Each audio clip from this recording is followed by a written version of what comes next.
Hirap na kami.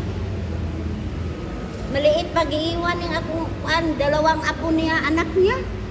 Tinapon niya sa area hindi namin alam nga pinatay siya. 3 araw lang nakita na laman namin, kinuha na siya sa punerarya. Hirap na ako dito. Hindi paguro sila si father. Wala. Mga anak iiwan. 3 ako ng 4 o 5. Ako gyapon nagkuan, hanap buhay na ako, labandira. Kung saan ang magpalaba, abot sa ako ang top, nandun ako. Hirap na kami. Ngayon, nagpasalamat ako nga nahuli na sa Duterte. Sana mamatay siya. Di ko matakot o iyaming barilin dito. Nalaban ko talaga, ipaglaban ko talaga ni ako manugang. Yun lang ang akong paan sa kanya. Ano pong pangalan ng manugang? Manugang niyo po yung pinatay?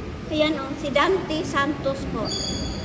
Ano pong nangyari? Pinasok din po ba yung bahay? Hindi po, nagtinda lang ni anak. Umuwi siya sa July 31. Umuwi sa amin, nagdala siya pagkain. Siya ma, yung baon sa mga bata nandito.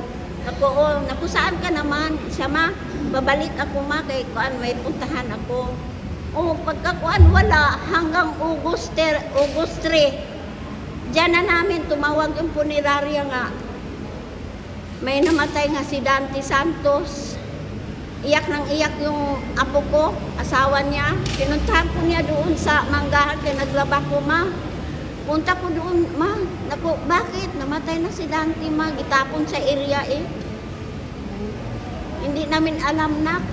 Yung pira dala niyang 40,000, wala Walang nabalik. Kung hindi pa guro sila ni Father, hindi namin mapalibing guro pa. Wala talaga kami. Diyos ko, hirap na hirap. Apan hindi na ako dito gipaborol yung manugang ko doon sa bangkahan sa Commonwealth.